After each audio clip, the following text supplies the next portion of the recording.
지금부터 딱 3분만 투자해서 이 영상을 끝까지 보신다면 수능 국어를 바라보는 시선 자체가 달라질 것입니다. 그럼 바로 시작해 보겠습니다. 우리는 수능 국어의 본질을 처음부터 잘못 알고 있었습니다. 국어 성적은 공부 시간에 비례해서 오르지 않습니다. 하루에 국어 공부를 1시간 정도만 하는 학생보다 2~3시간씩 붙잡고 씨름하는 학생이 오히려 더 낮은 점수를 받는 경우를 우리는 너무 자주 봅니다. 어쩌면 지금 이 영상을 보고 있는 당신도 그런 경험을 하고 있을지 모르겠습니다. 국어 성적이 잘 오르지 않는 학생들의 특징은 분명합니다. 공부를 안 하는 것도 아니고 대충 하는 것도 아닙니다. 오히려 국어에 가장 많은 시간을 씁니다. 그런데도 성적은 크게 달라지지 않습니다. 이쯤 되면 이런 생각이 자연스럽게 들죠. 나는 국어에 재능이 없는 걸까? 하지만 분명하게 말할 수 있습니다. 국어는 재능이 아닙니다. 저 또한 국어 5등급 국포자였지만 제대로 된 방법을 깨닫고 수능에서 1등급을 받았기 때문입니다. 그 방법이 궁금하다면 고정 댓글을 참고해주세요. 다시 본론으로 돌아와서 국어 성적이 공부 시간과 비례하지 않는 이유는 아주 명확합니다. 평가원은 여러분이 얼마나 오래 책상 앞에 앉아 있었는지 관심이 없습니다. 대학 수학능력시험이라는 이름답게 평가원은 여러분이 대학에서 학습할 능력이 있는지, 즉 글을 읽고 이해할 수 있는 능력을 가진 학생인지에 관심이 있습니다. 따라서 글을 어떤 방식으로 읽었는지, 그리고 문장을 어떤 기준으로 판단했는지를 묻습니다. 그래서 같은 지문을 놓고도 결과는 완전히 갈리게 됩니다. 어떤 학생은 항상 국어 시간이 부족하다고 말합니다. 무엇을 중심으로 읽어야 하는지 모르기 때문입니다. 반대로 어떤 학생은 같은 지문을 읽고도 시간이 남습니다. 처음부터 글의 흐름과 문단의 역할을 나누며 읽기 때문입니다.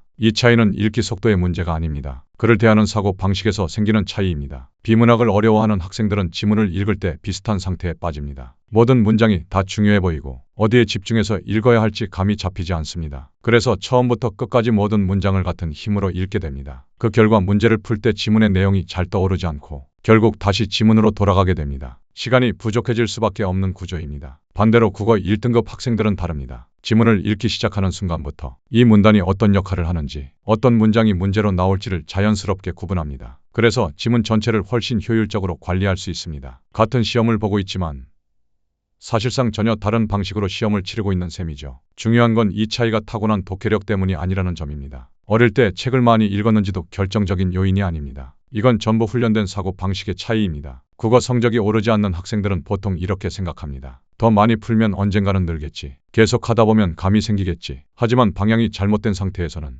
아무리 많은 문제를 풀어도 사고 방식은 거의 바뀌지 않습니다. 오히려 잘못된 습관만 더 단단해질 뿐입니다. 저 역시 그랬습니다. 저도 국어에 다른 어떤 과목보다 많은 시간을 썼지만 성적은 늘 비슷한 자리에 머물러 있었습니다. 그 이유는 분명했습니다. 저는 국어를 시간을 들이면 자연스럽게 해결되는 과목이라고 착각하고 있었기 때문입니다. 하지만 수능 국어는 양으로 밀어붙여 해결할 수 있는 과목이 아닙니다. 출제자가 만든 글을 어떤 구조로 읽고 어디에서 판단을 내려야 하는지를 묻는 시험입니다. 이 본질을 놓치는 순간 아무리 오래 공부해도 성적은 크게 달라지지 않습니다. 만약 지금 당신이 국어에 충분한 시간을 쓰고 있음에도 성적이 오르지 않고 있다면 그건 노력이 부족해서가 아니라 방향이 잘못됐기 때문입니다. 이제 이런 질문을 던져야 합니다. 나는 어떤 기준으로 지문을 읽고 있는가? 다음 영상에서는 국어 성적 상승을 가로막는 가장 흔한 착각부터 하나씩 짚어보겠습니다. 다음 영상을 놓칠 수도 있으니 구독하는 것을 잊지 마세요. 감사합니다.